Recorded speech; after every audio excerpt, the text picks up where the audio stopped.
हरिः ओम् श्री गुरुभ्यो नमः हरिः ओम् ॐ पार्थाय प्रतिबोधितां भगवता नारायणेन स्वयं व्यासेन ग्रथितां पुराणमुनिना मध्ये महाभारतम् अद्वैतामृतवर्षिणीं भगवतीम् अष्टादशाध्यायिनीम् अम्ब त्वामनुसन्दधामि भगवद्गीते भवद्वेषिणीम् नमोऽस्तु ते व्यासविशालबुद्धे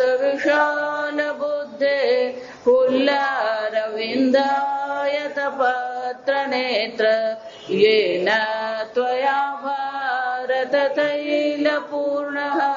प्रज्वालितो ज्ञानमय प्रदीपः प्रपन्नपारिजाताय स्तोत्रवेत्रैकपाणये ज्ञानमुद्राय कृष्णाय गीतामृतदुहे नमः सर्वोपनिषदो गावः दुग्धा गोपालनन्दनः पार्थो वत्ससुधीर्भोक्ता दुग्धं गीतामृतं महत वसुदेवसुतं देवं कंसचाणूरमर्दनं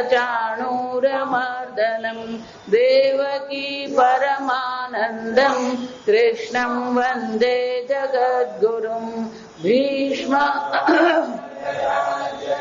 रथजला गान्धारनीलोत्पला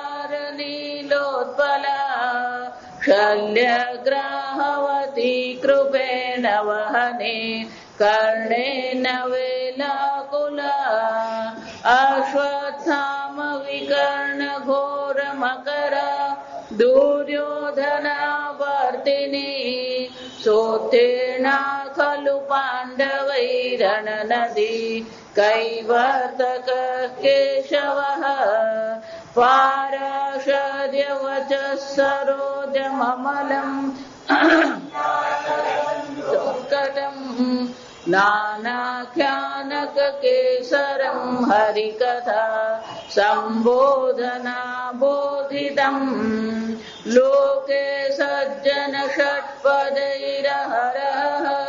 पेपीयमानं मुदा भूयाद्भारत पङ्कजं कलिमल प्रध्वंसिन श्रेयसे मूकं करोति वाचालं पङ्गुं लङ्घयते गिरिं यत्कृपातमहं वन्दे परमानन्दमाधवं यं ब्रह्मा वरुणेन्द्ररुद्रमरुतः स्तुन्वन्ति दिव्यैस्तवैः वेदैः साङ्गपदक्रमोपनिषदैः गायन्ति यन्सामगाः ध्यानावस्थिततद्गतेन पश्यन्ति योगिनः यस्यान्तं न विदुःसुरसुरगणाः देवाय तस्मै नमः। ॐ सहनाववतु सहनौ भुनक्तु सह वीर्यं करवावहै तेजस्विनावधीतमस्तु मा विद्विषावहै। ॐ शान्ति शान्ति शान्तिः। 9मो अध्याय श्लोक 15। ज्ञानयज्ञेन चाप्यन्ये यजन्तो मामुपासते एकत्वेन पृथक्त्वेन बहुधा विश्वतो मुखम्। આજે જન્માષ્ટમી જન્માષ્ટમી દિવસે ભગવદ્ ગીતાનું આપણે અધ્યયન કરીએ. બીજા બે પ્રસંગ છે આ સમય. જન્માષ્ટમી તો છે જ, રાત્રે આપણે ઉજવીશું જન્માષ્ટમી. 15મી ઓગસ્ટ આપણો સ્વતંત્રતા. ભગવાન એક સ્વતંત્રતાની વાત કર્યા, સમજો કે તમે એક સ્વતંત્ર વ્યક્તિ છો. એટલું જ નહીં, તમે નિત્ય મુક્ત આત્મા છો. આપણે બ્રિટિશ સરકારથી સ્વતંત્રતા મેળવીએ ને, આપણી અવિદ્યાથી આપણે શું કરવાનું છે? સ્વતંત્રતા મેળવવાની. ત્રીજો પ્રસંગ છે 15મી ઓગસ્ટ, સ્વામીજીનો જન્મદિવસ. આપણા પરમ ગુરુનો શું છે? સ્વામીજી આપણા માટે કેટલું મોટું જ્ઞાન મૂકી ગયા, કેટલી મોટી પરંપરા મૂકી ગયા. સ્વામીજીને પણ આપણે પ્રણામ કરીએ, સ્વામીજીને યાદ કરીએ કે આપણા પરમ ગુરુ સ્વામીજીનો આજે જન્મદિવસ છે.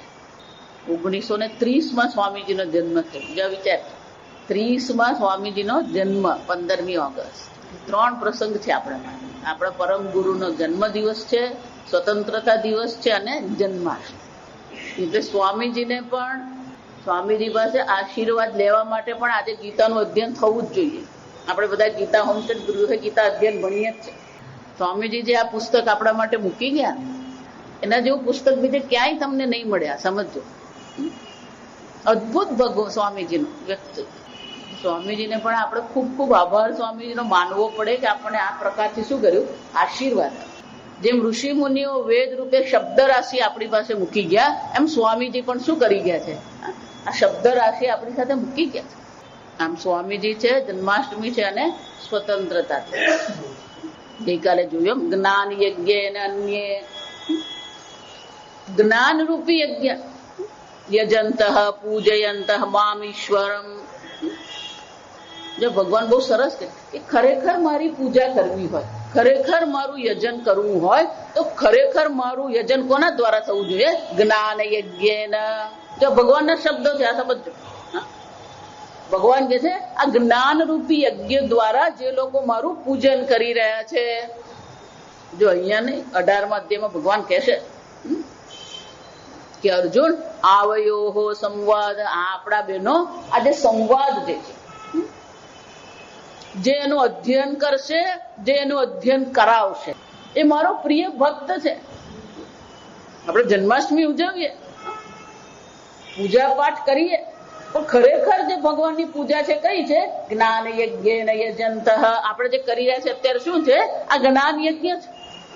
આપણા વર્ગો જે છે, જો સમજો, આપણે જે અહીંયા ગીતા ભણી રહ્યા છે, આ કથા નથી. આ સમજ, કેટલાક લોકો એવું માને માતાજી તમારી કથામાં આવી, અરે ભાઈ આ કથા નથી. જા સમજો, આ કથા નથી. આપણે ગીતાના એક એક શબ્દને ભણી રહ્યા છે, આ જ્ઞાન યજ્ઞ છે. એટલે ભગવાન કે છે કેટલાક લોકો આ ચિંતન કરવા માટે, નિધિધ્યાસન કરવા માટે શું કરે? જ્ઞાન યજ્ઞ અને મામ ઉપાસતે. જ્ઞાન યજ્ઞ દ્વારા પણ મારું શું કરે છે? ઉપાસના કરે છે. એટલે શંકરાચાર્યજી કે છે આ જ્ઞાન યજ્ઞ જે છે કેવા પ્રકારનો છે? એકત્વેન પૃથક્ત્વેન તજ્ઞાનમ એકત્વેન એકમ એવ પરમ બ્રહ્મ ઇતિ. એક અદ્વિતીય જ્ઞાન છે અને એક જ છે, એકમ બ્રહ્મ પરમ બ્રહ્મ. અહીંયા જે કઈ છે શું છે? બ્રહ્મ માત્ર છે. શંકરાચાર્યજી કે છે એકમ એવ પરમ બ્રહ્મ ઇતિ પરમાર્થ દર્શનેન. નામ રૂપના દર્શન કરવા એ વ્યવહારિક છે. ઘડો એમ જયારે આપણે કહીએ તો ઘડો નામ અને રૂપ છે, એ વ્યવહારિક છે. જો ગઈકાલે આપણે જોઈ ગયા નામ અને રૂપ ની છે.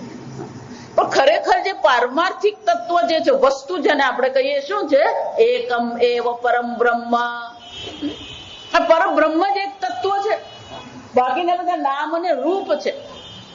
અને એટલે શંકરાચાર્યજી કે છે કેટલાક લોકો જે છે આ પરમાર્થ તત્વના દર્શન કરે છે. યજંતે દર્શનેન. આ પરમાર્થ તત્વના દર્શન કરવા દ્વારા જ એ શું કરી રહ્યા છે? મારું યજન કરી રહ્યા છે. આગળ જોઈ કે પરમાત્માના 2 સ્વરૂપ છે, એક સગુણ સ્વરૂપ છે, એક નિર્ગુણ સ્વરૂપ છે. એકત્વેન એટલે કે આ નિર્ગુણ પરમાત્મા જે છે એ નિર્ગુણ પરમાત્માને જ ઉપાસના કરનારા છે. સતત એ પરમાર્થ દર્શન કરી રહ્યા છે. જયારે ઘડો જુઓ છો ત્યારે તમે માટી જુઓ જ છો, જયારે તરંગ જુઓ છો ત્યારે તમે જળ જુઓ જ છો. એમ આ જગત જયારે આપણે જોઈ રહ્યા છે ત્યારે કોના દર્શન થાય છે? પરમાર્થ દર્શનેના. આ પરમાર્થ તત્વ જે છે એનું દર્શન સતત કરીએ, એ પ્રયત્ન કરતા રહીએ કે આ જગતમાં જે કઈ છે એ સર્વ ઈશ્વર માત્ર છે. ઈશાવાસ્ય ઇદગમ સર્વમ યત્કિંચિત જગત્યામ જગત. આ જગતમાં જે પણ કઈ છે બધું શું છે? ઈશ્વર માત્ર છે. આમ એ સતત ઈશ્વરના દર્શન કરીએ. તો આપણી મુશ્કેલી એ છે કે ભલે આપણે એમ કહીએ હું સતત ઈશ્વરના દર્શન કરું, પણ ક્યાંક ને ક્યાંક આપણી બુદ્ધિ શું થઈ જાય? નામ અને રૂપમાં અટવાઈ જાય. સવારે આપણે જોયું, દેહ પુત્ર દાર ગૃહાદિશુ આસક્તમ. આપણી બુદ્ધિ આજે બધા નામ રૂપ જે છે એ નામ રૂપમાં શું કરે? અહમ મમ અભિમાન પૂર્વકમ. આ દેહમાં, ઘરમાં, પુત્રમાં, પત્નીમાં, બધામાં શું કરે? આ નામ અને રૂપમાં આસક્ત થઈ જઈએ છે. આમ આપણી બુદ્ધિને નામ અને રૂપ પર અટકાવવાની જરૂર નથી. આ વ્યવહારિક છે ખરું, પણ અહીંયા જે કઈ છે સર્વ ઈશ્વર માત્ર છે. એકત્વેના કેચિત. કેટલાક લોકો શું કરે? પૃથક્ત્વેના. પૃથક એટલે અનેક, જુદું જુદું, અલગ અલગ. કઈ રીતે? આદિત્ય ચંદ્રાદિ ભેદેન સહ એવ ભગવાન વિષ્ણુ આદિત્યાદિ રૂપેણ અવસ્થિત ઇતિ ઉપાસતે. કેટલાક લોકો શું કરે છે? આદિત્ય ચંદ્રાદિ રૂપેણ. જો 9મો અધ્યાય છે ને, 10મો અધ્યાય આવશે ત્યારે બધું કહેશે. આદિત્ય રૂપે, ચંદ્ર રૂપે, ગંગા રૂપે, હિમાલય રૂપે. એ કોણ છે? એ ભગવાન સ્વયં જ છે. સ્રોતસ્યમ જાહ્નવી ભગવાન એમ કે છે કે આ વહી રહેતું પાણી વહેતું એટલે કે નદીઓ જે છે એ નદીમાં ગંગા હું છું એમ જયારે ભગવાન કે છે, એનો અર્થ એવો નથી કે બાકીની બધી નદી ભગવાન નથી. જો આ સમજ. પર્વતાનામ હિમાલય. આ પર્વતોમાં હિમાલય હું છું એમ જયારે ભગવાન કે છે, તો એ ખાલી હિમાલય જ ભગવાન છે એમ નહીં, પણ એ હિમાલયની વિભૂતિ એવી છે કે જ્યાં આપણે પેલા ઈશ્વરની વિભૂતિના દર્શન કરી શકીએ. પણ બાકીના બધા પર્વત પણ શું છે? ભગવાન જ છે. અને એટલે શું છે? પૃથક્ત્વેન આદિત્ય રૂપે, ચંદ્ર રૂપે, વાયુ રૂપે, અગ્નિ રૂપે, પૃથ્વી રૂપે, વૃક્ષ રૂપે. શું થાય? ભેદેન. આ બધા અનેક ભેદથી જે ભગવાન પણ શું? સહ એવ ભગવાન વિષ્ણુ. એ જ ભગવાન છે. આદિત્યાદિ રૂપેણ અવસ્થિત. એ આદિત્ય રૂપે પણ એ ભગવાન જ ત્યાં સ્થિત છે. જો એટલા માટે સવારના પહોરમાં આપણે સૂર્યના દર્શન કરીએ. આ એપાર્ટમેન્ટ આવ્યા ને એટલે સૂર્ય દર્શન બંધ થઈ ગયા, સમજો. આદિત્ય રૂપેણ સૂર્યના દર્શન કરીએ. સૂર્યનારાયણ. આપણે શું કહીએ? સૂર્યનારાયણ. આ વિષ્ણુ ભગવાન જ છે. ચંદ્ર રૂપે એ જ ભગવાન છે. અને એટલે શંકરાચાર્ય કે છે બહુધા અવસ્થિત સએવ ભગવાન સર્વતો મુખ વિશ્વતો મુખ વિશ્વરૂપ ઇતિ. આમ ભગવાન નિર્ગુણ સ્વરૂપે પણ છે, વિશ્વ સ્વરૂપે પણ આ ભગવાન આપણે દર્શન થઈ જ રહ્યા છે. વિશ્વતો મુખમ. ત્યાં સમજાય. વિશ્વતો મુખમ શબ્દ બહુ મજાનો. જેનું મુખ, આ વિશ્વ શબ્દ જે છે ને, વિશ્વ એટલે જગત. આપણે સામાન્ય વિશ્વનો અર્થ શું કરીએ? આ જગત. અને એટલે શંકરાચાર્ય કે છે વિશ્વરૂપ. સંપૂર્ણ વિશ્વ સ્વરૂપે પણ એ ભગવાન આપણે દર્શન આપી જ રહ્યા છે. વિશ્વ તો મુખ નો બીજો અર્થ થાય જેનું મુખ ચારે બાજુ છે. વિશ્વનો અર્થ શું થાય? સર્વ. વિશ્વનો એક અર્થ થાય સર્વ. સર્વતો મુખમ એટલે શંકરાચાર્ય શું કહે છે? સર્વતો મુખમ વિશ્વતો મુખમ. પહેલા વિશ્વતો મુખમ નો અર્થ શંકરાચાર્ય શું કર્યો? સર્વતો મુખમ.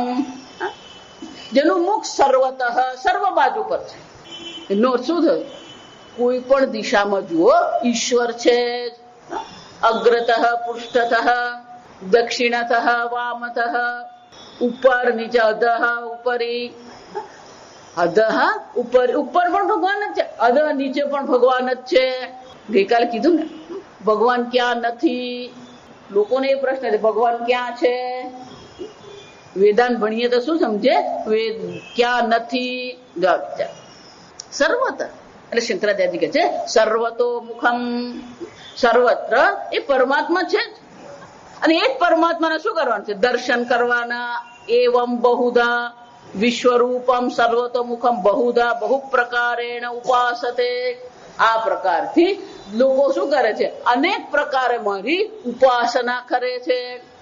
જો એટલે વારંવાર કહું, એક રૂપમાં, એક નામમાં ભગવાનને આપણે શું છે? જો આગળ જોઈ ગયા માનુષમ તનુમાશ્રિતમ અવજાનંતિ મા મૂઢાઃ. જે મોહિત થયેલા લોકો છે, નામ રૂપમાં મોહિત થયેલા લોકો એક આકારમાં જ ભગવાનને શું કરે છે? મર્યાદિત કરી દે છે. ભગવાન કે હું કોણ છું? વિશ્વતો મુખમ સર્વતો મુખમ. સર્વમાં એ પરમાત્માના દર્શન આપણે સતત કરતા રહીએ. પણ આપણી મુશ્કેલી ક્યાં છે? જો ધર્મ કહીએ કે જ્ઞાન કહીએ, સમજો આપણી મુશ્કેલી એક જ છે. જયારે બધું અનુકૂળ હોય ને ત્યારે આપણે બધા ધર્મનિષ્ઠ થવા તૈયાર છીએ. પણ જ્યાં આપણું ધારેલું થયું નહીં અને પછી શું છે? માતાજી એને હું છોડું નહીં. અનુકૂળતામાં તો બધા જ ધર્મનું પાલન કરે. આ સમજો, ખરેખર ધર્મનું પાલન જે કરવાનું છે, ધર્મનિષ્ઠા જે મેળવવાની છે, ક્યાં મેળવવાની છે? પ્રતિકૂળતામાં પણ તમે ધર્મનો ત્યાગ ન કરો. જો આ સમજો બરાબર. હું એટલે વારંવાર તમને કહું કે તમે રામાયણ જુઓ કે મહાભારત જુઓ. ભગવાનનો જન્મ થયો અને ભગવાન મોટા થયા અને ભગવાનને ક્યાં મોકલ્યા? વશિષ્ઠ મુનિ પાસે મોકલ્યા અને ત્યાંથી આવી ગયા. એનું કોઈ વર્ણન છે? કયા માર્ગે ગયા, કયા દિવસે ગયા, ત્યાં કેટલા દિવસ રહ્યા, રોજ ત્યાં કયા કયા પ્રકારની વિદ્યા ભગવાને ગ્રહણ કરી છે? કોઈ વિસ્તાર છે એનો? કોઈ વિસ્તાર. પણ જ્યાં ભગવાનને લેવા માટે વિશ્વામિત્ર મુનિ આવ્યા, દશરથે ના પાડી. વિશ્વામિત્ર મુનિએ કીધું કે નહીં અને ક્રોધ કર્યો અને રામ અને લક્ષ્મણ ગયા. પણ ત્યાંથી બધું જે વર્ણન છે કેવું છે? વિસ્તારપૂર્વક છે. જો વિચારો, જ્યાં પેલી પ્રતિકૂળતા જીવનમાં છે તો પ્રતિકૂળતાનું વર્ણન કેવી રીતે કરવામાં આવ્યું? વિસ્તારથી કરવા. રામ વનમાં ગયા એ વર્ણન પણ શું છે? વિસ્તારથી. આ મહાભારતના 1 લાખ શ્લોક છે ને, એના પોણા ભાગના શ્લોક જે છે કયા જ ખબર છે? 18 દિવસના યુદ્ધનું વર્ણન છે. કે યુદ્ધની પ્રતિકૂળતામાં પાંડવોએ શું કર્યું, દુર્યોધને શું કર્યું, આપણે દર્શાવી રહ્યા છે. જો વિચાર, બોલો યુધિષ્ઠિરને કીધું કાલે બોલ અશ્વત્થામા હતઃ. આટલી પ્રતિકૂળતામાં પણ યુધિષ્ઠિર તૈયાર હતા બોલવા માટે, અશ્વત્થામા હતઃ. છતાં પણ એ બોલવા તૈયાર નતા. આને ધર્મ કહેવાય. આટલી પ્રતિકૂળતામાં ઉભા છે, સામે પેલા દ્રોણાચાર્ય છે, અને દ્રોણાચાર્યને હરાવવું અર્જુન હોય કે યુધિષ્ઠિર હોય શું છે? અશક્ય હતું. સામે ભીષ્મ પિતામાં ઉભા. અનેક પ્રકારે અર્જુન પ્રયત્ન કરતો રહ્યો, ભગવાન એને બચાવતા રહ્યા, પણ ભીષ્મ પિતામાનો નાશ કરવો અશક્ય હતું. 5 પાંડવોમાંથી કોઈએ પણ કપટ કર્યું? એ જેટલું કપટ કર્યું બધું ભગવાને કર્યું. અને એ કર્યું ત્યારે પણ પાંડવો તો તૈયાર હતા જ ને. યુધિષ્ઠિર તૈયાર નતા બોલવા માટે. આની ધર્મનિષ્ઠા છે. જો સમજ, એક જ ખાલી વાક્ય બોલવાનું હતું, અશ્વત્થામા હતઃ. શું કીધું યુધિષ્ઠિરે? નહીં બોલું ભગવાન. આપણને પેલા લાખ મળતા હોય તોય આપણે બોલી કાઢીએ. જો વિચાર ચાલે, માતાજી થોડુંક ઊંધું છે, તું તો કરવું જ પડે. એટલે ભગવાને જોયું કે આ ધર્મ રાજ જે છે શું છે? એ ધર્મ છોડવાના નથી. જો ત્યારે પેલા યુધિ ભીમ મજાનો માણસ, એને કઈ પડે, ભગવાને કીધું એટલે કરવાનું, પણ માથાકૂટ કરવાનું નહીં. એ ધર્મ ને અધર્મની ચિંતા ભીમ કરે જ નહીં. જો આ સમજો, ભગવાન કીધું એ જા પેલા હાથીને મારી આવ, પેલો અશ્વત્થામાં હાથી છે મારી આવ. ભગવાન કે યસ સર. જો ભીમ શું કહી દીધું? Yes sir. પણ જઈને મારી આવ્યો. જા પણ ભગવાન પેલા યુધિષ્ઠિર હવે બોલ અશ્વત્થામા હતઃ. હાથી મરી ગયો.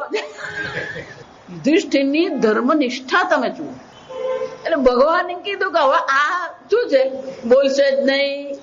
કે ભગવાન પણ હાથી જે મર્યો એ મર્યો, પણ તું બોલ. જા સમજો. એટલે ભીમને કહી દીધું આ જેવો અશ્વત્થામા હતા બોલે ને એટલે તારે શું કરવાનું? શંખ ફૂકી દેવાનો. પેલો કે યસ સર.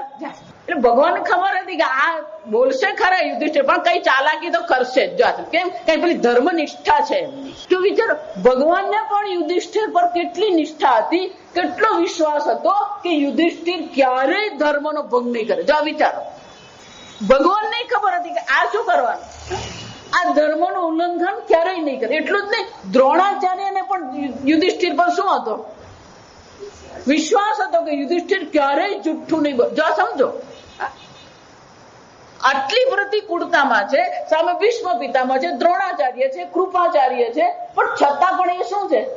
જૂઠું બોલવા તૈયાર છે નહીં. જો સમજો, એટલે ભગવાનને ખબર જ હતી કે અશ્વત્થામા હતા બોલ્યા પછી બીજું કંઈક તો એવું બોલશે જ. એટલે ભીમને કહી દીધું જેવું હતા બોલે એટલે તારે શું કરવાનું, શંખ ફૂકી મૂકવાનો. અને જ્યાં યુધિષ્ઠિર બોલ્યા અશ્વત્થામા હતા, પેલા એ શંખ ફૂકી મૂકો, કોઈ સાંભળ્યું જ નહીં. નરોવા કુંજરોવા, એ નર કે એક હાથી મને ખબર નહીં, પણ અશ્વત્થામા હતા. અને એવું કહેવાય છે કે યુધિષ્ઠિરનો રથ ધર્મનિષ્ઠાને કારણે એક વેંત ઊંચો ચાલતો હતો. અને જ્યાં એ બોલ્યા નરોવા કુંજરોવા, એનો રથ શું થયો, નીચે આવ્યો. ગમે એટલું તમે એમ વિચારો, પણ ધર્મનું ઉલ્લંઘન કર્યું તો એનું ફળ તમને મળ્યા વગર રહેતું નથી. જો અને દ્રોણાચાર્ય અશ્વત્થામા હતા સાંભળ્યું, પણ શંખ ફૂંકાયો એટલે નરોવા કુંજરોવા સાંભળી શક્યા નહીં. અને એક પુત્રની આસક્તિ દ્રોણાચાર્યને શું કરી ગઈ, અરે જ્યાં દ્રોણાચાર્ય ધનુષ્ય નીચે મૂક્યું એટલે અર્જુનને કે માર. આ બીજું કેમ કે અર્જુન કે કથમ ભીષ્મહમ સંખ્યે દ્રોણમ ચ મધુ, હે ભગવાન આ ભીષ્મ પિતામાં આ દ્રોણાચાર્ય સામે હું બાણ કેમ ચલાવું. જો આને ધર્મનિષ્ઠા કહેવાય. જો વિચાર, યુધિષ્ઠિર આટલું બધું કપટ કરતો હતો છતાં પણ અર્જુન યુદ્ધ કરવા તૈયાર હતો. અનુકૂળતામાં તો બધા જ ધર્મનિષ્ઠ હોય, પ્રતિકૂળતામાં તમે ધર્મનો ત્યાગ નહીં કરો. જો સવારના આપણે જોઈ ગયા ગઈ વખતે, સત્યેન લભ્યેશાત્મા સત્યમેવ જયતે નાનૃતમ. રામ વનવાસમાં હતા, કેવા કેવા પ્રકારના રાક્ષસો આવ્યા, કેવી કેવી પ્રકારની પ્રતિકૂળતાઓ આવી, અને એ પ્રતિકૂળતાઓમાં પણ એ ભગવાન શું કરતા હતા, શાંતિથી રહી શકતા હતા. આપણે 1-2 કલાક લાઈટ જાય ને એટલે આપણી હાલત તો જોવા જેવી થઈ જાય. આમ એક જે છે એ ધર્મમાં આપણી નિષ્ઠા છે કે નહીં, પ્રતિકૂળતામાં પણ આપણે ધર્મમાં નિષ્ઠા મેળવી શકીએ. એ જ રીતે સમજો બરાબર. એ જ રીતે આ બ્રહ્મ જ્ઞાનમાં પણ આ જ મુશ્કેલી. અનુકૂળ ત્યારે બધું જ ઈશ્વર, જ્યાં પ્રતિકૂળતા આવે એટલે બધું ઈશ્વર શું થઈ જાય, બાષ્પીભવન. પણ પ્રતિકૂળ હોય ત્યારે એને ઈશ્વર કહી શકીએ. પણ જે આપણો વિરોધી છે, જે શત્રુ છે, એને પણ આપણે ઈશ્વર કહી શકીએ. પણ એકદમ સ્વામીજી પાસે, સ્વામીજી આ ઈશ્વર છે બધું બરાબર છે, પણ આ ડુક્કર ને તમે ઈશ્વર કોને ફાવે નહીં. જાય ડુક્કર પણ કોણ છે, સદામ હુસેન પણ કોણ છે, બિન લાદેન કોણ છે, આદિત્ય ચંદ્રાદિ રૂપેણ એમ નહીં. રાવણ પણ કોણ હતો, જો સર્વ ઈશ્વર છે, સર્વ ઈશ્વર માંથી ઉત્પન્ન થયું છે, તો રાવણ ને કંસ પણ કોણ છે. પણ એમાં ઈશ્વર બુદ્ધિ કરી શકીએ આપણે? રાવણ ઈશ્વર એ જરાક બેસે નહીં મગજમાં. જ્યાં સમજો ભગવાન એટલે જ કે છે પૃથક્ત્વેના. એટલે હું હંમેશા કહું, આપણે બધા 50% ધર્મનિષ્ઠ છે. અનુકૂળ હોય ને ત્યારે, બાકી પ્રતિકૂળતામાં બધા શું કરી દેવાના, આપણા ધર્મને માળે ચડાવી દે. એમ જ્ઞાન પણ આપણું કેવું છે, અડધું નથી. આ સમજો કે આપણને અનુકૂળ કરતા પ્રતિકૂળતા વધારે જ જીવનમાં. સર્વત્ર એ ઈશ્વર બુદ્ધિ કરી શકીએ કે નહીં. એક નાથ મંદાકિનીનું જળ લઈને રામેશ્વર જતા હતા, ભર ઉનાળા. પેલો ગધેડો તરફડતો હતો પાણી માટે. એમણે શું કર્યું, આજુબાજુ બધા લોકોએ વિરોધ કર્યો કે ગધેડાને પાણી પીવડાવો. ત્યારે એમણે શું કીધું, આ ગધેડાના હૃદયમાં પણ એ જ પરમાત્માનો વાસ છે. આગળ કે છે ભગવાન, ઈશ્વર સર્વભૂતાનાં હૃદયે અર્જુન તિષ્ઠતિ. સર્વના હૃદયમાં કોણ વસી રહ્યો છે, ઈશ્વર છે. કોનો વિરોધ કરીએ આપણે, કોનો દ્વેષ કરીએ? તમે ક્રોધ કરો, તમે દ્વેષ કરો, તમે કોનો કરી રહ્યા છો? ઈશ્વરનો દ્વેષ કરો. જો કોઈના પ્રત્યે નહીં, કોઈના પણ પ્રત્યે કોઈ દ્વેષ ભાવ રાખવાની જરૂર જ નથી. કારણ કે બધી વસ્તુ શું છે, વિશ્વરૂપમ બહુધા બહુ પ્રકારેણ ઉપાસતે. સર્વ ઈશ્વર માત્ર, બીજું છે જ નહીં. આમ ભગવાન કે છે કે અર્જુન, આ પ્રકારથી આ સર્વ સંપૂર્ણ જગત રૂપે પણ તું મારી ઉપાસના કર. કેટલાક લોકો આ પ્રકારથી પણ મારી ઉપાસના કરી રહ્યા છે. કેટલાક લોકો એ પરમાર્થ તત્વ બ્રહ્મ સ્વરૂપે મારી ઉપાસના કરે છે. કેટલાક લોકો આ અનેક પ્રકારથી મારી ઉપાસના કરે છે. અને આમાં બે વિભાગ નથી કરવા. આપણે ક્યારેક ભગવાનને પરમાર્થ સ્વરૂપે ચિંતન કરીએ, ક્યારેક એ ભગવાનનું શું કરીએ, આપણે આ વિશ્વ રૂપે પણ ભગવાનનું ચિંતન કરતા રહીએ. સીધી ભાષામાં કહું ને તો ધ્યાનમાં બેસીએ ત્યારે બ્રહ્મ સ્વરૂપે આત્મા સ્વરૂપે ભગવાનનું ચિંતન કરીએ, વ્યવહાર કરીએ ત્યારે શું કરવાનું છે? વિશ્વ રૂપે આ ભગવાનનું ચિંતન કરીએ. ધ્યાનમાં બેઠા હોય ત્યારે એ બ્રહ્મ હું છું એ પ્રકારે ચિંતન કરીએ, પણ ધ્યાનમાં નહીં. અને જયારે વ્યવહારિક છે ત્યારે શું કરીએ? જો એવું નહીં માનવાનું ધ્યાન કરીએ ત્યારે જ ભગવાન છે. ધ્યાન નથી કરતા ત્યારે પણ કોણ છે? ઈશ્વર. કોઈનો પણ ક્યારેય દ્વેષ નહીં કરતો. કોઈના પ્રત્યે જો સમજ, કોઈના પ્રત્યે કઈ ક્રોધ કરવાની જરૂર નથી. ક્રોધ તો મનની દુર્બળતા. આપણે માને ક્રોધથી બધું કામ થાય, ખરેખર ક્રોધથી કામ થતું જ નથી. એને તમારા ક્રોધનો કોઈ પડેલી નથી, પણ એનું પોતાનું અપમાન થાય ને એને નથી કરાવવું. એટલા માટે શું કરે? કોઈનું અપમાન શું કામ કરી આપે? સુહૃન મિત્ર હરિ ઉદાસીન મધ્યસ્થ દ્વેષ્યસુ. ભગવાન શું કે છે? બધામાં સાધુ સ્વપી જ પાપીશું સર્વત્ર સમદર્શન. સુહૃત હોય, મિત્ર હોય, અરિશત્રુ હોય, ઉદાસીન હોય, મધ્યસ્થ હોય, દ્વેષ્ય હોય, સાધુ હોય, પાપી હોય, સર્વત્ર શું કરવાનું? એક બ્રહ્મના દર્શન. એ જ રીતે પશુ કહીએ, પક્ષી કહીએ, વૃક્ષ કહીએ, ચંદ્ર કહીએ, નક્ષત્ર કહીએ, આ બધામાં આપણે શું કરીએ? ઈશ્વર બુદ્ધિ કરીએ. આમ આને માટે પણ આપણે પ્રયત્ન, જો આગળ જે કહ્યું ને યતંતઃ સતતં કીર્તયંતઃ યતંતઃ, કયા પ્રકારથી પ્રયત્ન કરવાનો? આ પ્રકારથી પ્રયત્ન કરવાનો. ભગવાન આ શ્લોકમાં શું દર્શાવે છે? આ પ્રકારથી તું મારું પ્રયત્ન કર, ચિંતન કર. આ ચિંતન કરવા માટેનો આ પ્રયત્ન આપણે કરતા રહીએ. બીજી બધી વસ્તુ છે ને એ થતી જ રહેવાની. આ સમજ, રોજબરોજનું આપણું જે છે ને એ પ્રારબ્ધમાં લખાયેલું છે. શું થવાનું? એ થવાનું જ છે અને તમને મળવાનું જ છે. ગમે એટલા તમે પ્રયત્ન કરો, તમારા પ્રારબ્ધમાં લખાયું છે તે શું થવાનું? પ્રારબ્ધ માટે કોઈ વિશેષ પુરુષાર્થની જરૂર નથી. આ સમજો. યતંતઃ કહીને શું કહે છે? પ્રયંતઃ. આ પ્રયત્ન જે કરવાનો છે ક્યાં કરવાનો છે? પુરુષાર્થ જે કરવાનો છે ક્યાં કરવાનો છે? અહીંયા પુરુષાર્થ કરવાનો છે કે હું સર્વત્ર ઈશ્વરના દર્શન કરું. સતત આ પ્રયત્ન આપણા મનમાં રહેવો જોઈએ. સર્વત્ર ઈશ્વરના આપણે દર્શન કરીએ. હું એટલે વારંવાર તમને કહું કે જયારે રામ ભગવાને, શ્રી રામે જયારે રાવણને તીર માર્યું તો એમના મનમાં દ્વેષ હતો? રાવણ પ્રત્યે દ્વેષ હતો? રાવણ પ્રત્યે એમના મનમાં સન્માન હતું. પણ લક્ષ્મણના મનમાં દ્વેષ હતો. જો આ સમજ, લક્ષ્મણને રાવણ પ્રત્યે ક્રોધ હતો, દ્વેષ હતો. એટલે જયારે રાવણને તીર માર્યું નાભીમાં અને રાવણ પડ્યો તો લક્ષ્મણ ખુશ થયો. પણ હજી રાવણ જીવંત હતો એટલે લક્ષ્મણે કીધું, જા લક્ષ્મણ તું રાવણ પાસે ઉપદેશ લઈ આવ. અને પેલો લક્ષ્મણ જુએ રામ ભગવાન, કે એના મનમાં તો દ્વેષ છે. ત્યારે રામ ભગવાન એને કહે છે, નહીં, રાવણ દ્વેષ યોગ્ય નથી, તું એની પાસે જા, એની પાસે રાજનીતિ શીખી આવ, જા.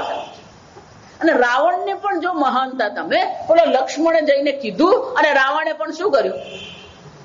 રામ ભગવાનની સામે મારું મૃત્યુ થયું, મારી નજર સામે ભગવાન શ્રી રામ છે, હવે બીજું મને કઈ જોઈતું જ નથી. આ રાવણની મહાનતા.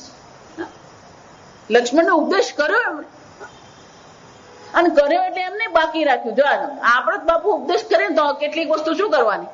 એ બધું કઈ નહીં દેવાનું. રામ ભગવાને લક્ષ્મણને રાવણ પાસે મોકલ્યો, એનો અર્થ કે રામ ભગવાનને પણ રાવણના જ્ઞાન પ્રત્યે શું હતું? સન્માન હતું.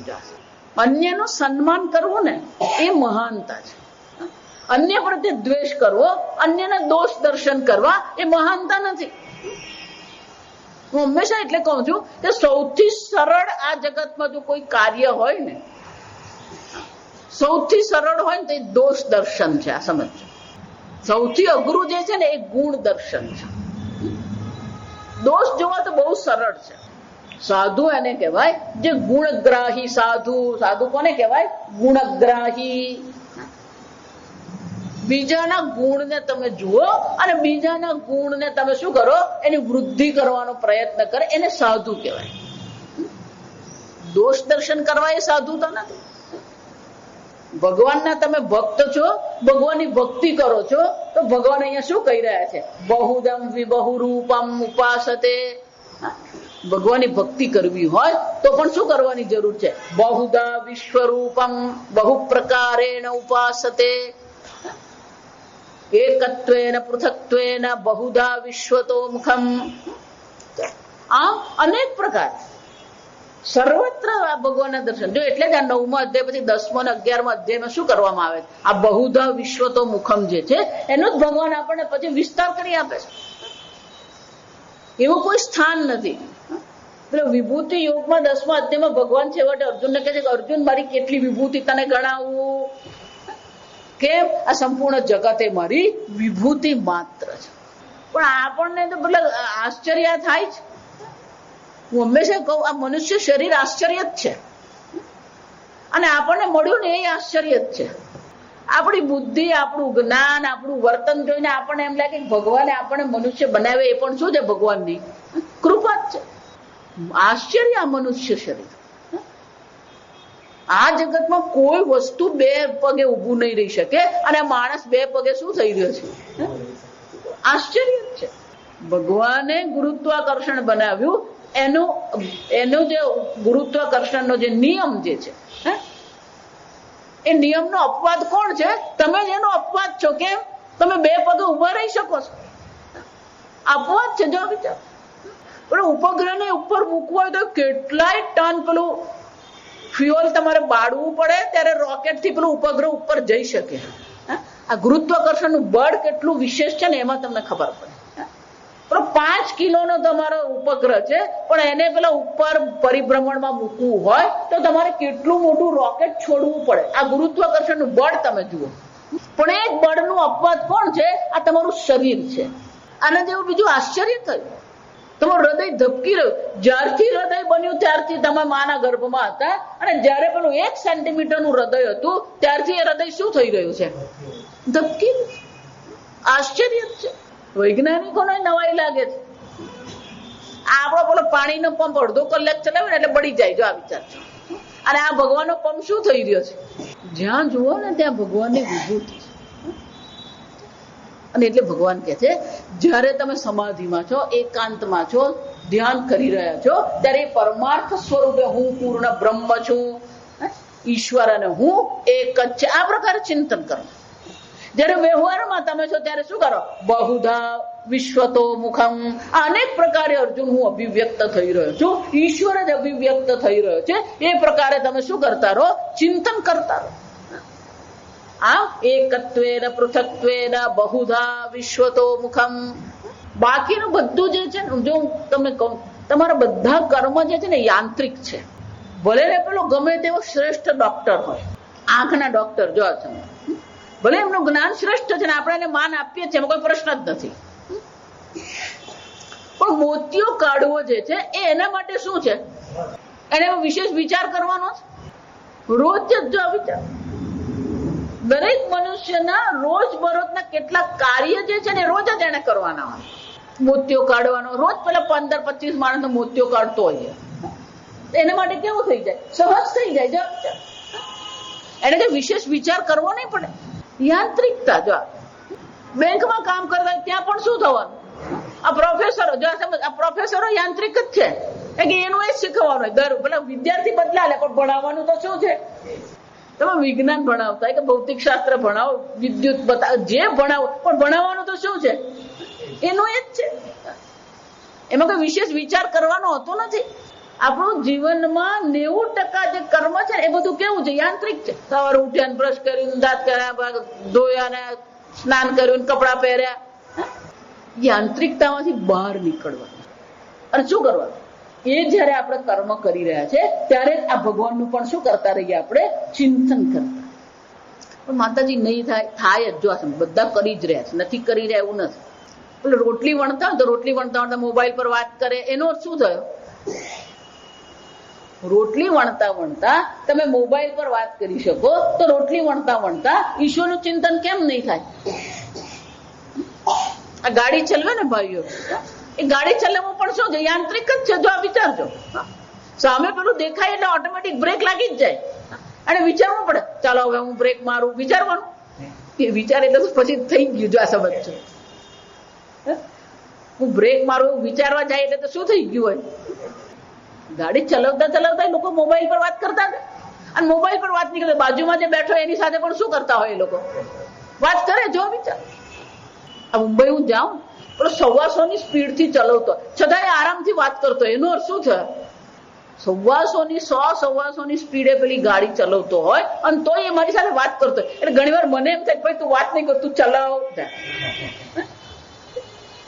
પણ એને માટે એ શું બની ગયું? સહજ બની ગયું.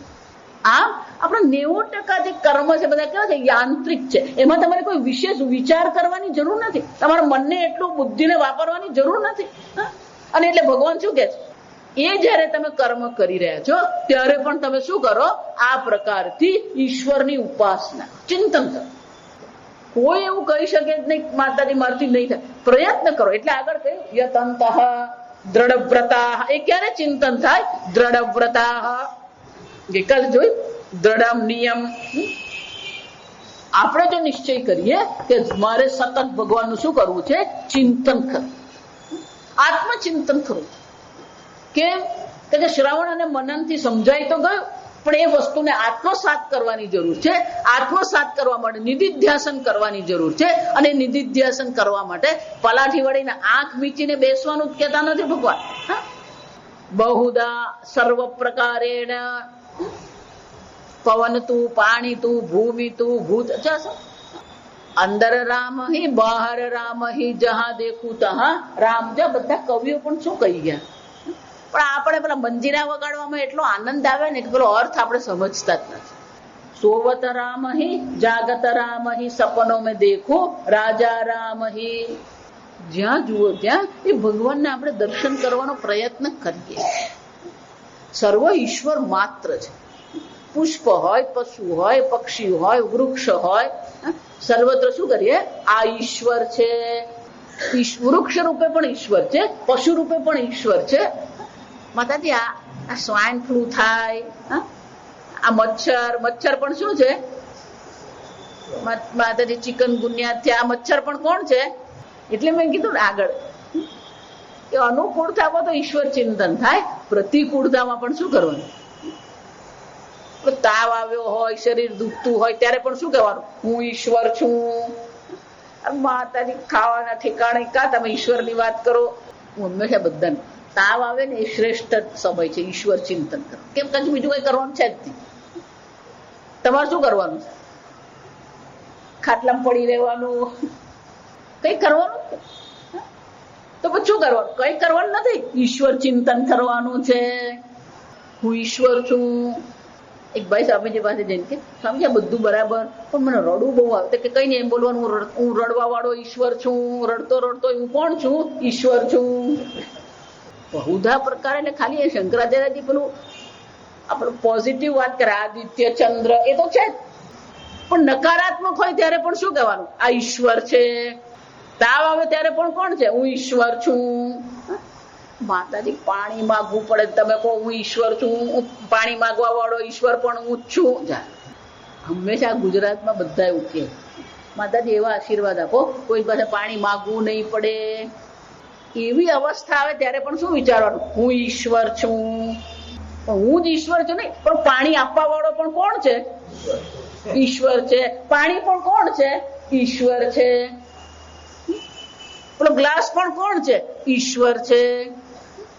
સમજાય? બહુધા પ્રકાર, અનેક પ્રકાર.